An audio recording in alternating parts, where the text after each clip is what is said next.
Hey YouTube, this is Jen and Kim.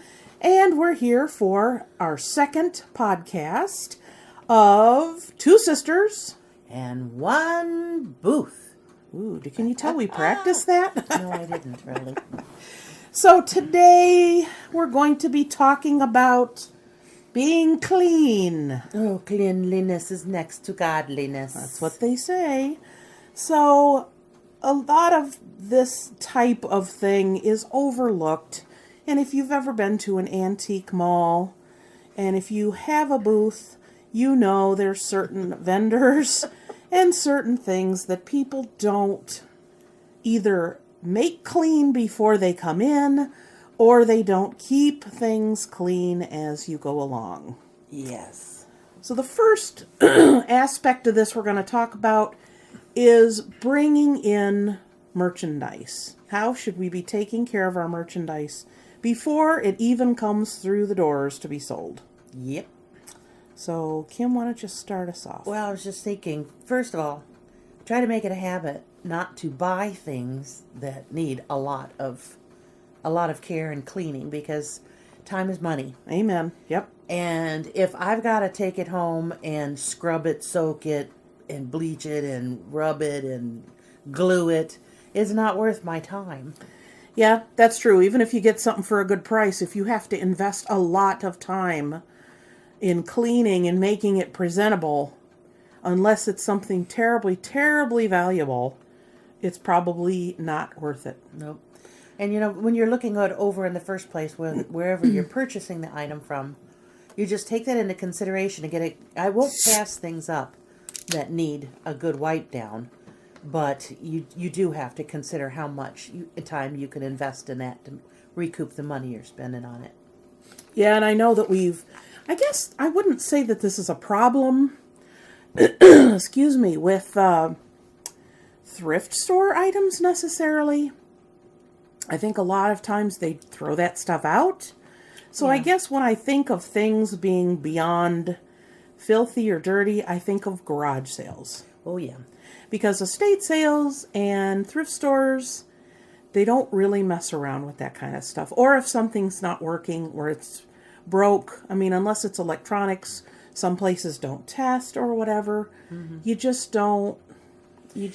don't really come across that as much. I have to laugh, though, because even at where we're at right now, it's funny because other vendors have made comments about some things sometimes that they've had to help get down for a customer or something. I had one that had a big mouse nest in it. So the person check your stuff before you put it out for sale, because there was a mouse nest in it. Wow. Yeah. I mean, we all like patina, but that's taking it a bit too far. No, yeah. Speaking of mouse nests, it just reminds me of years ago. We had a desk that Mr. Pudgy Picker got from a school, and it was evidently like in a science lab, because it extended on the ends, and then where you could pull up stools or whatever.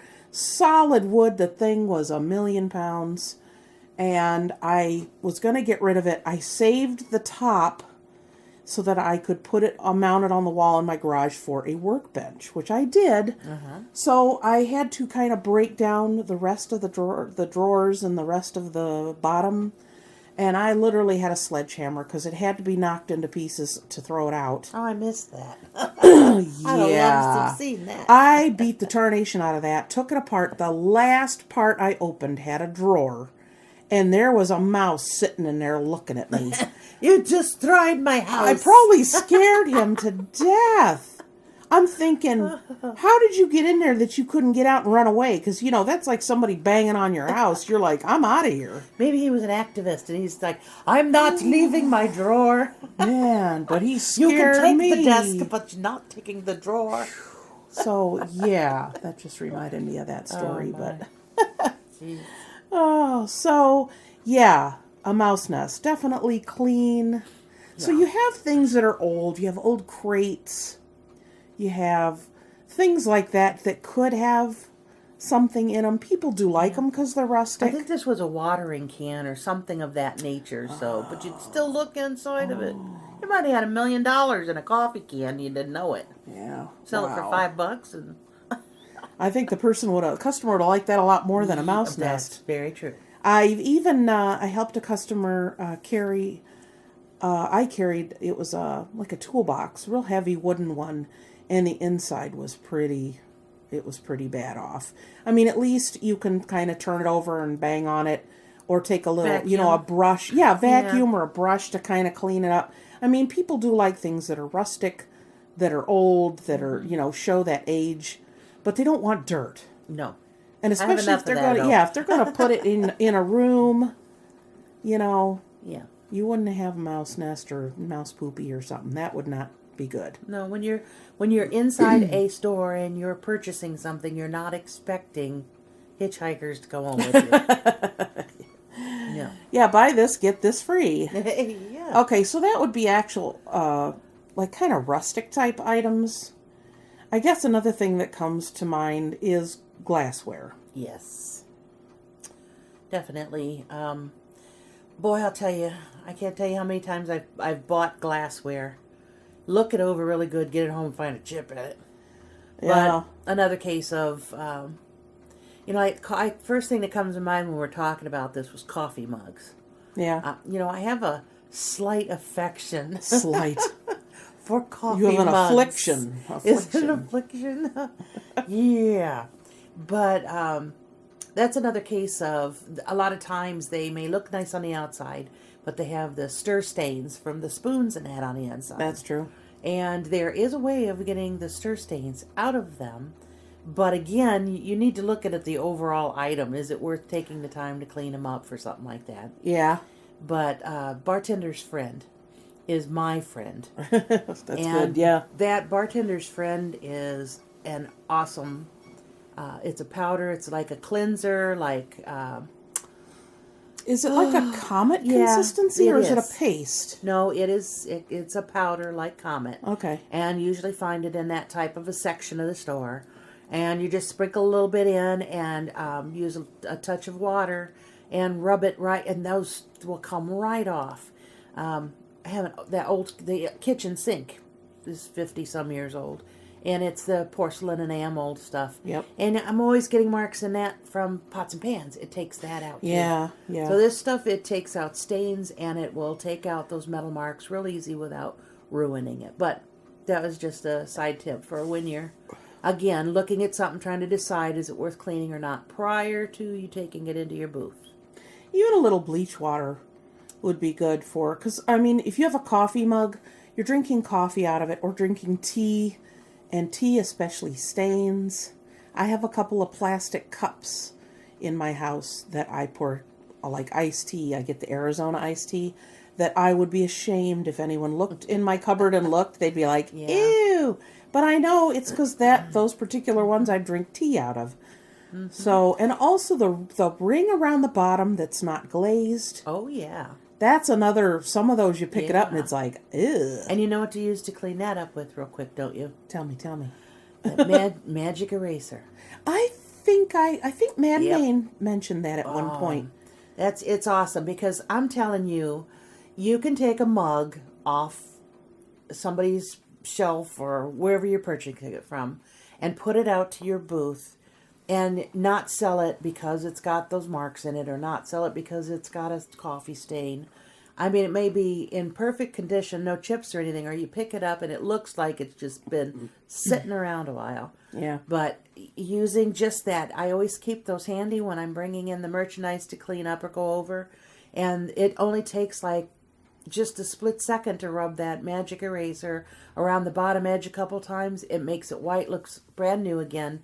And it automatically bumps up the value on something when you don't find that ring on it. You think unless something is particularly like collectible, most of the mugs that people are buying from us, they want to use them. Yep. And they don't want to look like, somebody else has been drinking out of them. Yeah. So Ew. that's definitely, also with the magic erasers, if you find a good generic Yes. version of that. The dollar store has them. Pinching pennies. Oh, yeah. Yep, So that kind of thing, too, you can use. Because, not every generic is as good as the real thing. But if you can find those, they're pretty much basically the same thing. Oh, yeah. So that's definitely something to look at. Also, we, not only glassware, like clear glassware, if I had a penny for every time, not even a dime, if I had a penny for every time I picked up a mason jar, and where I'm going, and there's dead bugs in it. Yes. And dust and fuzzballs and... We appreciate that this mason jar is old, but I don't need a dead bug carcass in it I could carbonate and tell that it is old.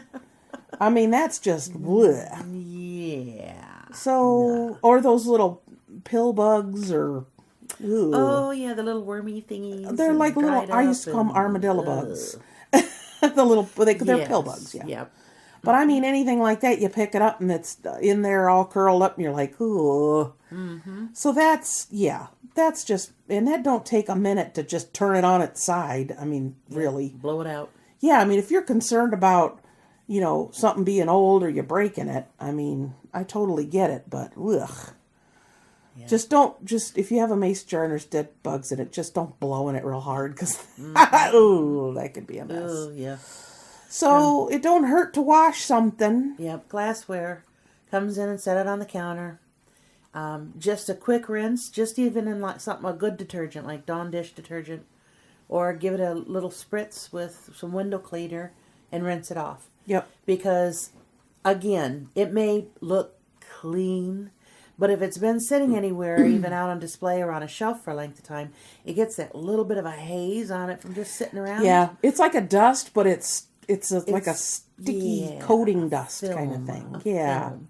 But that's just taking that quick minute to spritz it, rinse it, set it off to dry, and then when you come back to it, it's dry, you stick your price tags on it or whatever. But it, especially in, like our area is very well lit there.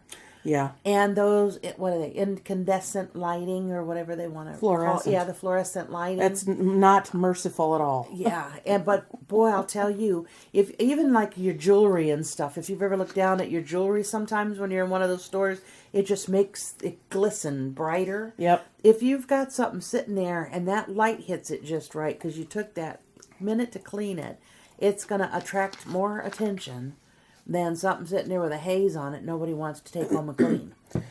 Yeah. And think about it this way, too. If you do use, like a glass cleaner, please be careful. If you're holding it and you spray that on there, that thing is slick as can be. And it will fall. Are we fall. Speaking from experience? No. I just imagine it would be easy to break. Everybody on my channel knows. Yes. I have a quota of how many things I am supposed to break in a month's time. Uh-huh. So, and you usually make it every month, don't you? You know what? And the months I don't, I make up for it when I'm garage sailing because I always manage to break something garage sailing. Yeah. So yeah, if you do use the glass cleaner method and then you kind of rinse it off, that's fine. Just hang on to it. I have those mats that they sell. You can even get them at the dollar store now that are real cheap. Oh, the drying foam. mats. Yes. Yeah. So it's real easy just to take and set it down and let it go. Yeah, so that would definitely be something. I mean, if you have something newer and you're not worried about it breaking, if you got a dishwasher, just throw it in there. That would be fine. But if you have something a little more delicate or something you're kind of worried about, or if it's something that's got crazing or something, then I would definitely be a little more cautious about that. So you talk about glassware that you drink out of, mugs, etc. What other items I'm thinking that have glass that would need attention, definitely? Oh, for cleaning. We have things with mirrors or picture frames with glass. Mm-hmm. Because I know some, like mirrors, if you don't clean them off, I mean, they can look like they have a crack or something in them as well. Exactly. So people won't stand, like me and you, what would we do? We'd go over with our fingernail and Go, scratch on it. Yep. Because that's how we work. Yep. We're the people that touch plants to see if they're real. We're just very touchy-feely kind of people. Yeah, we get that from our mother. Yeah, so when it comes... everything. Yeah, so it's one of those things that you just... If most people are just going to look and go, oh, that's a crack, and they won't even bother. Well, I liken it to just any other real department store. You go into any store looking to purchase something, and if you find something that's a chip, a crack, a smudge mark, what do? You go up and say, this is the last one you have, but it's got a nick or a ding, or can I get anything off of it? Because when you're paying a price, you expect a certain quality People to it. really do that?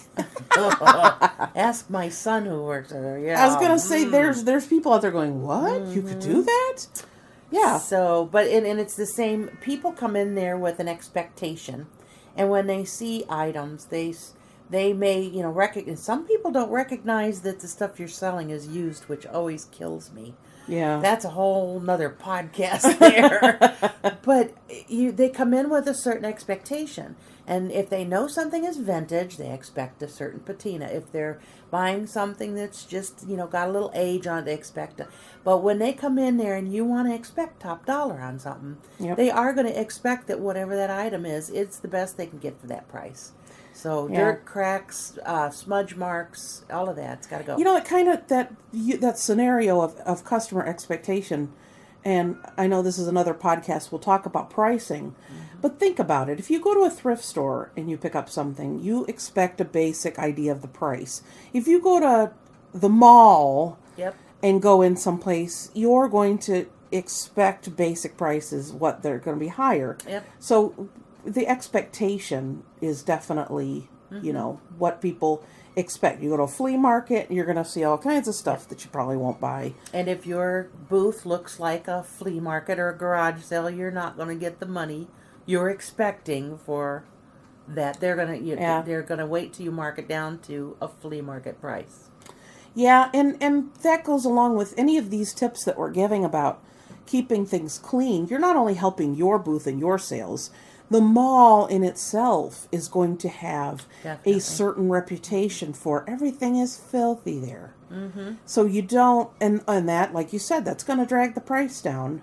And it only takes one person to go into someone's booth and something is filthy or gross or sticky, and they don't realize, in like an antique booth, that each booth is a separate vendor. Yep. So if you go in and have a few bad experiences in the first aisle and you're done, that reflects on everybody. Yep. So you don't realize that we keep our stuff nice, but the other guy down the hall, not so much.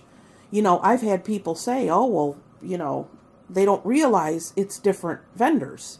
Yeah.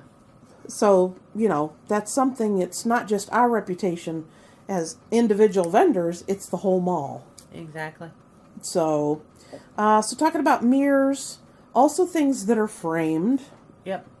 I just bought this past week a cast iron frame, very vintage, very beautiful. And the glass that was in it, I took it out. It actually had pieces of paper like stuck to it that evidently there had been a photo in there that was in there forever. Oh. So I really, not only just a quick wipe down to clean the glass, I had to spritz a little bit of glass cleaner on there, and then I had a little scraper, so I had to get that off the glass because I'm thinking, well, there must have been a photo in there for forever, and when they took it out, part of it got left behind. I've had that happen before. Yes, so that's definitely something that you want to consider. Also, if you get a frame, a picture frame or that type of thing, clean the inside and the outside, because you can clean the outside and then put the picture in and there's stuff floating around in there and it's... No. Yeah. No. So you got to kind of do, that to both sides. Wait till it dries or it'll stick again. That's probably what they did. It was only in a few places. It wasn't enough where I could see what the picture was. But there was probably a thumbnail size and then a little teeny part up on top. But And I scrubbed that thing so hard. I showed you my cut earlier on my thumb, didn't Oh, I? yes, you put So, a boo-boo. I was, cleaning it on the side and went, eek, and got a little right on my thumb. That hurt. And I didn't notice it until I was writing out price tags, and there's little splotches of blood on them, and I'm like, okay, I'm bleeding. What's going on? I do that all the time when I'm sewing. I poke my finger and don't realize it's like, what is that? Oh, No. and if you bleed on the fabric, that's Oh, probably yeah. No, it's difficult not to good. get. Okay. Yeah, not good. Okay, so talked about stuff hanging up. It doesn't have to be something glass that it needs cleaned.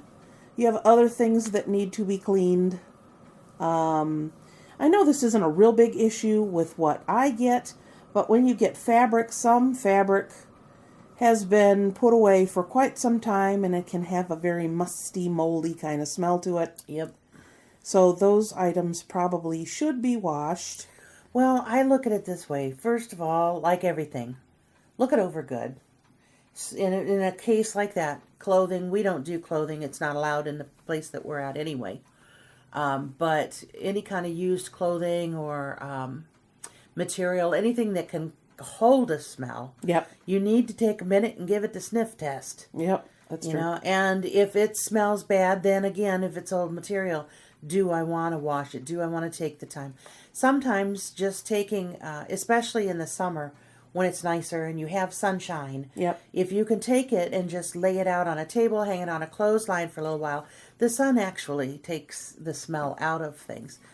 Some things like books and that, it's a little more difficult, and if the scent stays longer, you can always put it in a freezer for a few days. Yes, I think Mad Main actually had a video about getting musty smells out of books and paper. Yeah, it works. It seems odd, but it really does work. But if it's going to take too much to do, then I wouldn't probably bother with it, because you know how material is, and you stick it through a washer and dryer and you got a tangled mess, then you got to iron it, then you got to, unless it's something really good and vintage or, really worth the time, I don't buy it if it's too stinky. Yeah, because if it's got a raw edge, depending on what kind of fabric it is, it's you will have a tangled mess. Yeah. Unless you have like pinking shears. They're little zigzag type scissors that you could trim the edge before you throw it in there. That would save you a lot of grief. Plus, I don't know, there's certain fabric that isn't really just throw it in the washer. Yeah. Such as like upholstery fabric. So if you get something and it does really have a distinct musty smell, and it's something you can't just throw in the washer, then you probably might consider just skipping it. That sounds like a winner to me. Yeah, and as Kim was saying, the city that our mall is in does not allow secondhand places to sell clothing unless they have a special permit. Yep. Which I understand is not cheap. So literally in the city where our mall is, there are no thrift stores. Yep. There was only one or two, and they're gone, because the majority of things you're going to find in a thrift store is clothes. Oh yeah. And think about it. If you do have a space where you can sell clothes or fabric and you don't wash it, what is a lot of times you go into a thrift store and it has that thrift store smell. Yeah. So that's another thing that could affect. You go into the mall and you get this smell. And even though it is an antique mall and you have older things in there, you don't really want to have that smell, because that's another, this place kind of stinks. It makes you think of a thrift store. Well, we always get high reviews on that. Most people always put, it's bright, it's clean, and it smells good. Yep. And that's important. I mean, you're going to be in there a while. It's not like you're just running in and out in 15 minutes. You're usually in there a couple of hours at least. Browsing and that smells can get to you after a while, give you headaches or allergy attacks or anything. So so that's definitely, not only looking clean, but smelling clean. That's definitely a consideration. So you still have to be careful not to have too much smell. Good smell. Because, again, you still have to be conscious of people with allergies and such. That's true. In our booth, I sell incense. I don't get the individual ones. I have boxes that have, I believe, 8 sticks. So unless you're standing right next to it, you don't smell it as When much. you first bring in a brand new batch, it takes a little to calm down. I actually get a headache when I take them and I sit and I have literally 70 boxes to price. Yeah. So by the time I'm done, I have a headache. You're done. Done. So stuff like that, yeah, I can Still have to, understand. be aware of other people have allergies to strong scents or whatever. So you don't want to go in there and try to mask it by spraying everything down with a scent either. Yeah, because if you smell something like that, you're kind of, You're wondering what they're covering up. Yeah, you don't want, when you go into an antique mall, you don't really want to think about smell. You don't want to think, wow, that smells really good, and you don't want to think, wow, that stinks. Yep. You don't even want it on the radar of a smell. So that's, that's definitely a consideration. So that would cover fabric. What other items do we bring in that would actually could be dirty in some way? Let's see.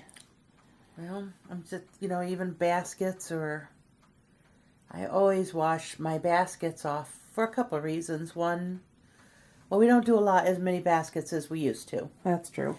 The baskets we do now are very specific or really awesome. Yeah, or unique in Super some awesome. way. Yeah. But still, that's another thing because baskets get dirty, and most of the time, Yeah. no matter where you get them, they have that dust, that film, that whatever on them. And especially if they don't have liners in them, they're real easy. You just put them in the bathtub. I swish them around in sudsy water, rinse them off, and let them set. Because it also helps to, it kind of remoisturizes the natural materials to a degree that they don't break off as easy when you're bumping Yeah, they're around. not brittle. Yeah, so that does help with their care too, and depending on what kinds, you can always put an oil on them. But I usually don't because most people may end up using those for food or other items where they don't want that oil coming off on. So I don't You're so normally thoughtful. do that, but Well, especially you'd think of that like a picnic basket. yeah. Because that's definitely something that if someone's going to use it, it's actually going to come into contact with food. But they're easy to clean. Just suds Well, them and up, rinse again, them off. it's one of those, is this basket, if I'm going to buy it for $1 and sell it for $3 and it needs a lot of cleaning, are you going to bother? Well, I'm not going to buy something for $1 a basket and sell it for $3. Now, you know better than that, Jenny. That's true. That's true. But just, that, consider your time because Yeah. your time is worth something. And if you're spending it in a way that you're only, if you think about what you're buying it for, what you're selling it for, and how much time it's going to take to clean, you at least want minimum wage if you're going to be working on something. Yep. So that makes sense. So I guess that covers a lot of the items. You really want to clean and price items before you bring them in. Before you bring them in. Yes. Our mall recently had to tell everybody, don't bring in 5 boxes of stuff and sit in our cafe area and clean and price your items. Please do that at home. Yeah, because as a customer, you don't want to see that. Yeah, that's true. And I've accidentally brought in, I've had a basket full of stuff, and we have baskets with wheels on them, So Oh, yeah. they make it real handy to push in and out. And there's been a few times where maybe I did a little thrifting on the way over to the store. No. And, no, not me. And you pick up a couple things, and they still have the store sticker on them. And then you you stick them on top. I'm just going to take it in there. I'll take it off real quick and reprice it. And then you pull up to the booth, you park your thing, and people are going by and knowing you're bringing stuff in. And see that. What are you bringing in? And see that $2 sticker on there. And they're like, That's really something you need to do. I'm glad you brought that up. There's been times where Kim and I have been standing in the booth moving stuff around, and I go, I had a good price on this, and I don't understand why it's not selling. I pick it up and look at the bottom, and there's a thrift store or a garage sale sticker. yeah. So I don't know what it is. I mean, if somebody's going to like something, you're going to buy it. But there's just something that kind of ticks you off when you pick up something and it's $12 and you see $1 or $2 sticker on it. Yeah. So, keep that in mind. And Kim and we're so, so careful about making sure things have prices and making sure there's no, thrift store yard sale price on it. But things do slip through somehow. Yeah, they do. In most cases, I don't take the sticker off until I'm really ready to price it because I have a tendency to forget what I paid for. Oh, yeah. You know, and you Yeah. kind of need to know that.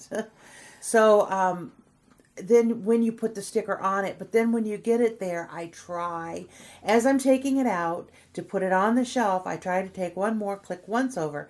Because like you said, how many times have we done that where it still has that sticker on it, or that sticker and no store sticker on it? Yeah. And I've had them. I work for those that are new to me. I know my sister's the famous one. I'm just the support team in the background here. But I usually, when I'm working at the store, I always work at the cashier station. I'm a cashier there, and there have been cases where people walk up and set something down, and it's got that garage sale sticker on it for $3. Oh, and they want that. And I just, not a month or so ago, it was a cast iron. Oh, what was it? A cast iron something. It was made local. It's something that you don't see around anymore. They brought it up and it had like a $3 sticker on it. Oh, and then you have to tell the person that's not what it is. And Yeah. you could see the steam coming out of their ears. Yeah. Oh, I know what it was. The guy actually used to make these. They were like a promotional item, but they were cast iron. They were put together, and he helped. He was young. He painted these items as they came through. So it meant something to So him. yeah, he was like, "Oh man, I've been, this is awesome." And then only $3.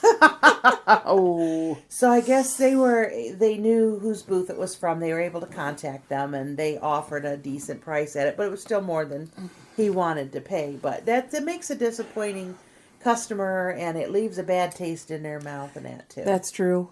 Yeah. And also, when you take the sticker off, I should say, make sure that you get the sticky off. Oh. There's nothing worse than picking something up and your finger sticks to you it. You go to set it back down, and you cannot let go of it. So, I mean, some of the thrift stores have industrial stickers, and they're not little stickers. Nope. They are like size of your face. 2 inches by 1.5 inches or something, 3 inches. I mean, it's huge because it's got the price and their department, and then it has the thing where they scan it. So keep that in mind. You're going to have a little bit of, sticky, and Goo Be Gone is good for that. And if you don't want to be fancy, just even a little bit of cooking oil, corn oil, just put a little bit of that on a paper towel and rub that off. So, make sure you get that off. I know also when it comes to kitchen items, we're buying vintage, used, well-loved things. I bought an Owl cookie jar, and it was such a good price. And I got that thing home, and I don't know where that thing sat, in the kitchen somewhere. And it had like a little mist of grease and then dust and then grease and then dust. And I had to scrub that thing within 1 inch of its life to get, that stuff is, ugh. Yeah, and of course, depending on the material and if it's been painted or whatever, you have to be careful as to how much you scrub on it or what kind of cleanser you use on it.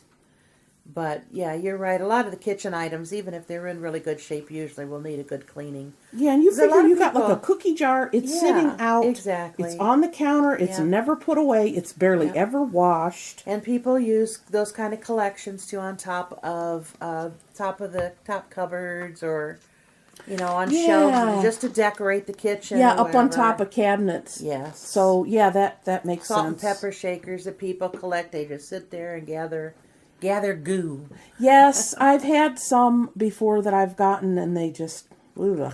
Yeah. So, yeah.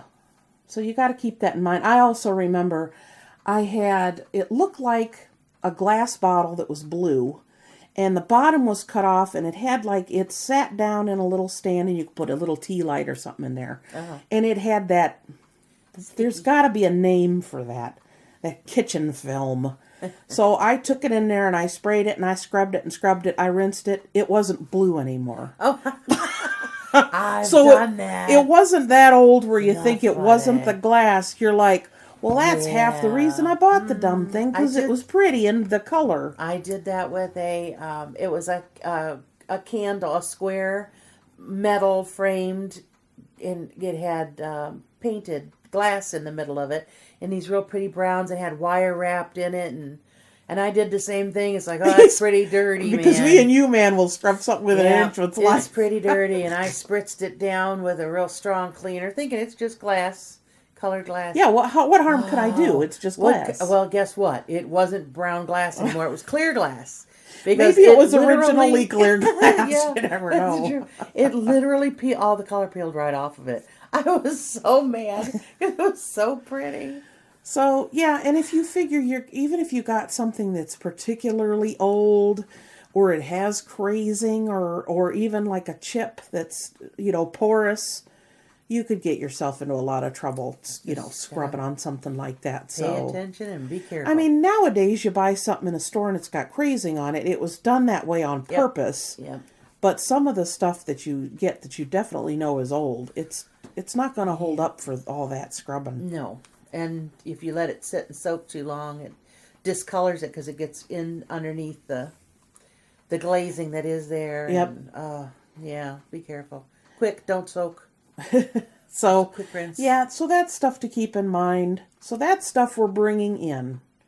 Make sure you're keeping everything clean. If you bring something in and it looks like it was in somebody's house and they never dusted, or you could plant grass seed in it, clean it up before you bring it in, because nobody wants to see that. And I know me as a customer would look at that and think, that thing looks so dusty. When I take it home, even if I clean it, I'm going to have to dust it. So you don't want people to second guess what they want to buy because it looks like a maintenance issue. It's like, great, now I got to take care of it. Again, like we were saying, though, flea markets, garage sales, when you're shopping there, you expect a cheaper price, and especially if something's not clean. And I think of when I shop those, and you take into consideration, like we've said, what you're going to sell it for. But one of my, to date, which I'm not a huge seller on eBay at this point, I hope to be, but at this point, we'll get you there. Yeah. But that was my biggest sale so far. Was I went to a garage sale and they had a bunch of what seemed like menial crap, and I found it was a sculpture of an animal. It was a panther coming down like out of a mountain, and the back end of it was looked like stone, and the stone turned into this panther. This thing was covered from one end to the other in a thick haze of goo and dog hair, cat hair. And when I first picked it up, I was like, oh man, this thing is... But when I looked at it, I could tell this was something that was worth something. And it just... So in that way, something dirty, that ends up working to your advantage. But that's exactly what had happened for me, because they had like $5 on it, and I talked them down to like $3. You're like, ew, take $3. You're holding it like you don't want to barely touch it. Yeah. And I ended up selling that thing for, like $175 or something. So that case, but the point being, you have a quality item. If they had taken time to clean it up or do anything with it, they could have asked for a higher price. I would have paid them a higher price, and I still may have made out in the long run, but they lost out in the long run. And you expected, you didn't want to pay more, and you wanted to pay less than what they had on it because it was gross. Exactly. So, and the work I'd have to put in to clean it up. Yeah, so you definitely, you see the point of if something is in a certain condition in a certain type of business or a garage sale, you're going to pay, cheapo for stuff because it looks Nobody wants like to pay it's for it. tired. Yep, if it doesn't look like it's worth it. So that really kind of covers pretty much what you're bringing in. So we know that we want to have things clean and priced before they come in through the door. Now we're going to talk about the actual physical space that we are in. When we first moved in, if you paint the walls or you do anything like that before you get everything moved in, and once you have things sitting there, what do we want to do to our booth to make it look clean and presentable to demand that higher price? Yep, and it's called generic store Swiffer. Dollar store. Yeah, they have them 3 in a package, so that's only 33 cents a piece. And we keep one at the store tucked around the corner behind a shelf, and so it's always there. I know when you talked about bringing that in the first time, you're like, we should this, that, and the other, and bring that in. And I said, no. And you looked at me like, what? And I said, I want things to sell. I don't want to dust them. And you're like, well, yeah, that's the goal, but still. Yep, but still, you have to remember, in the other store that we were at, it was all carpeted. At this store, it's partly carpeted, partly tiled. We're in an area that's carpeted. But you've got dust and dirt and people bringing in stuff and carrying stuff through and people tracking in dust and dirt from outside. So there's that constant dust floating around everywhere. Mm-hmm. And even if it's not the items themselves that need dusting, because of course we want them to sell them. Oh yeah, they don't stick around long to get dusty. We do have permanent fixtures there. Display yeah, shelves and right in the front we have that 4-tiered glass display.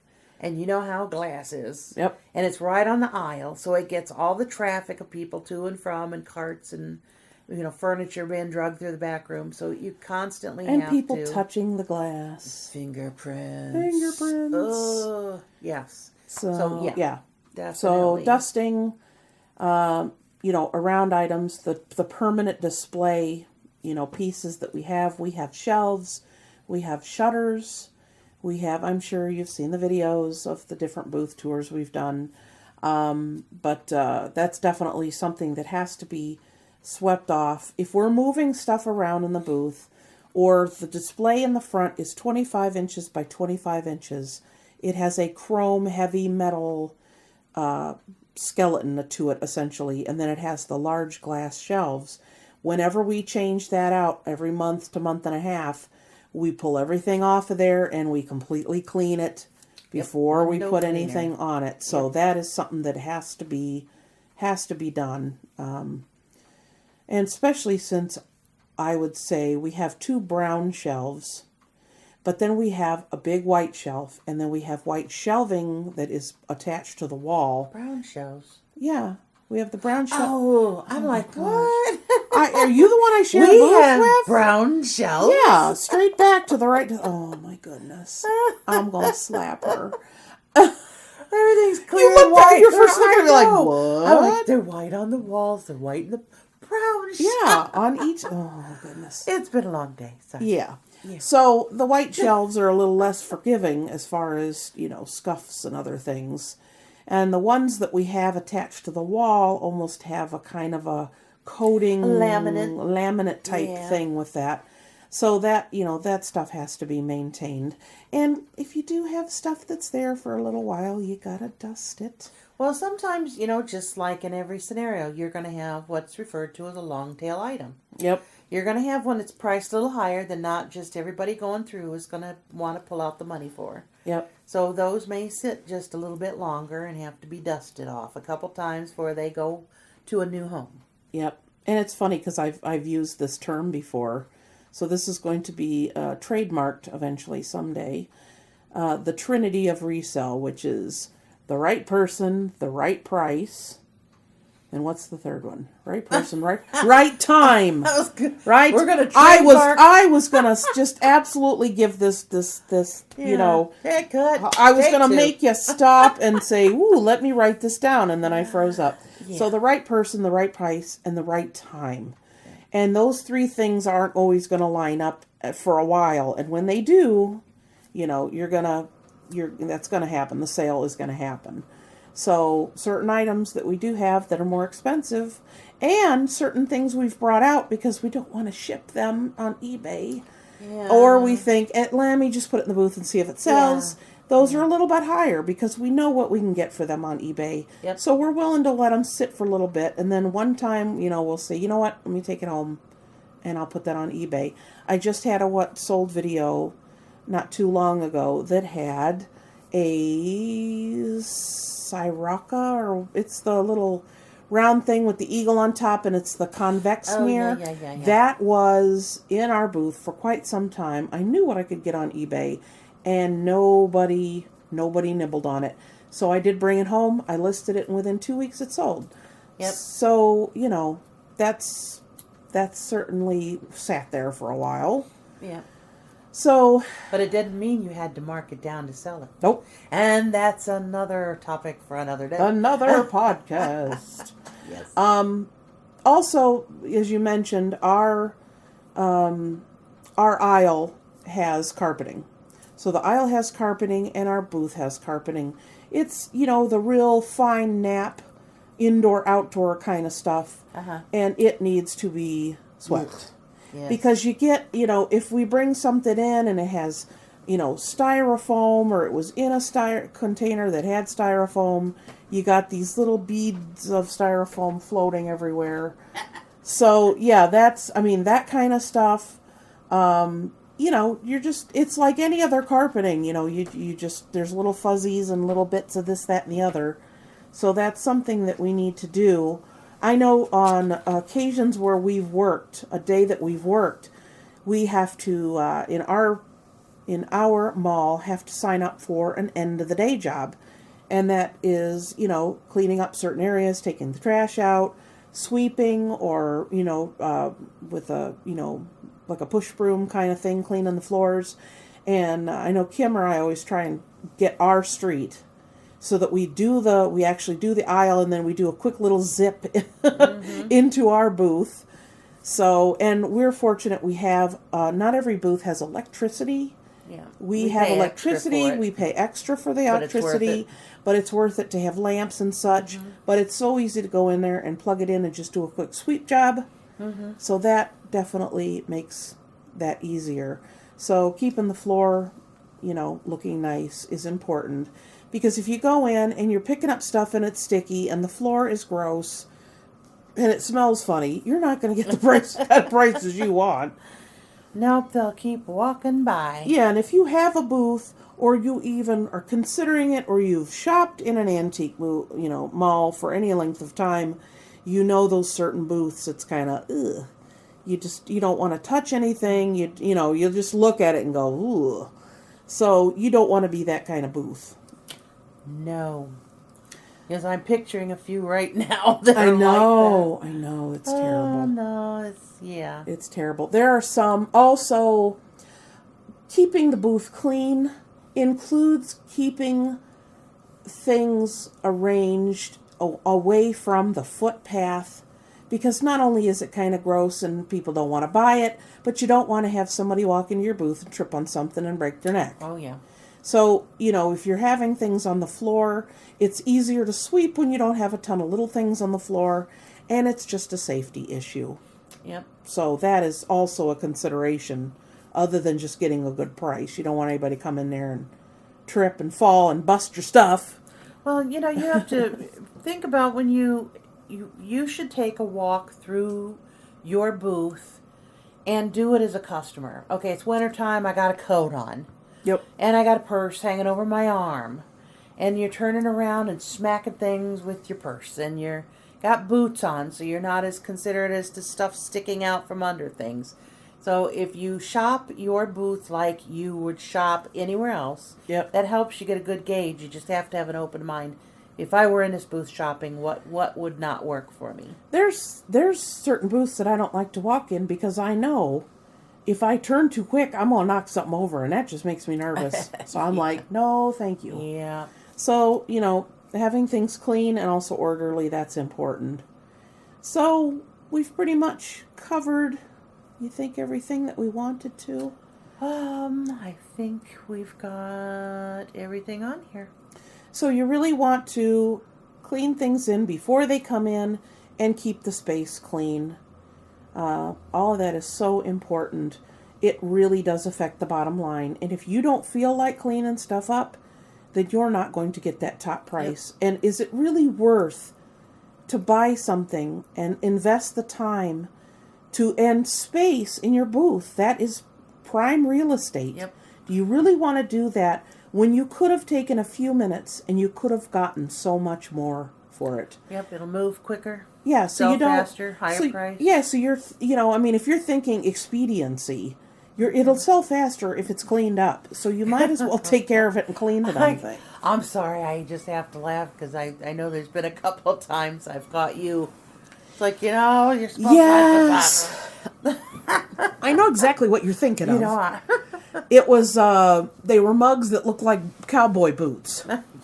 And she picked it up and looked at it and held it up, and she held it more than 30 seconds. So I'm like, oh, okay. So I look, and she's like, ew, there's something in there. Like, it had a drip of something, and it kind of, did a little moon shape in the bottom. And I just look at her, and she's like, you gotta clean. So I'm like, I like to rattle her chain when I can. That's okay. I'm not perfect. We all know that. No. Yes, it's true.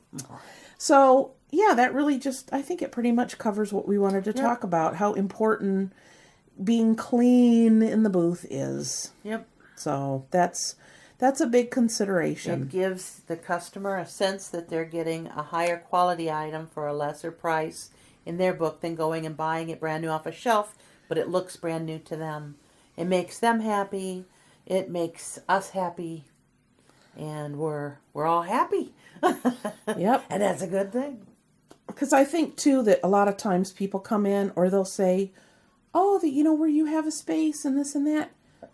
So it's like a flea market, and you immediately go, no, that's like, that is definitely an F word. You want it, yes. When it comes to resellers in our space. Over, oh, it's a flea market. No. Spin them around and walk them towards the door. Yes, and I know. We don't allow your kind here. No way. And I know the connotation now, flea markets are a little more upscale than they used to be. Yes. But the connotation that we have is, people just come in and throw things in the booth, and it's, pick it up if you want it, fine. If you don't, too bad, whatever. Who cares?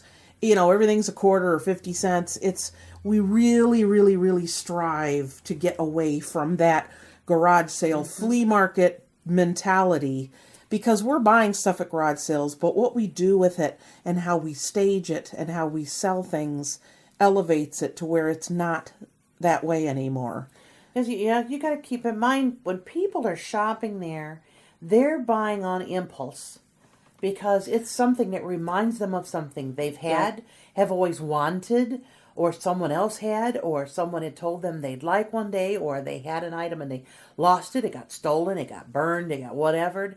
And so, this is stuff we've bought at flea markets or garage sales, or which people look down upon. But the whole point of it is, it was something when you saw it, you had an immediate connection to, and you're not able to go out and shop these garage sales. You're not able to go out and do, the thrift stores or whatever. So I have done a service to you by finding this item. Finding the diamonds in the rough. Yes, cleaning it, setting, and having it there for you to fill that emotional void that's there, that it fills when you see something. So it is a service. It really is a service.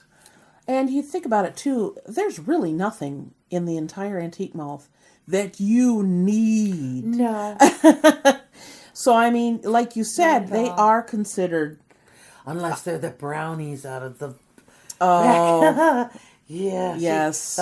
She makes the best brownies in back. Sorry. But you don't really need a brownie. Well, yes, I do. There are days I need that brownie.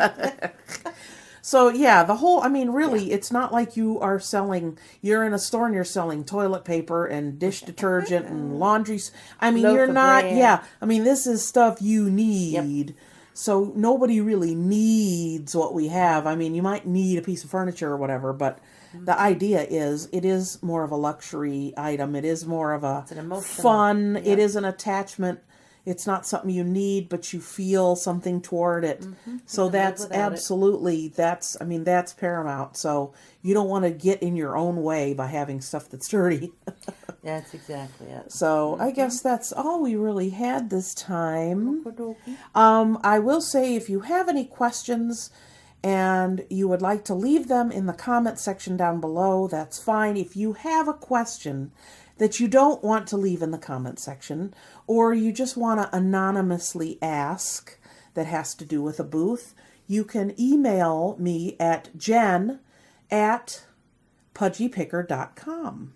So I have my own email address now. Ew, aren't you getting fancy schmancy? So if you have a question and you think, you know what, this might be an embarrassing question, or I'm curious, but I don't want to have my name attached to it, just email me, and in the email just say, don't mention my name, but I would like to have this question answered. Spell it or put it in the notes below so they can click on the link. Make sure it's obvious, because I miss stuff. Jen. Jen at pudgypicker.com.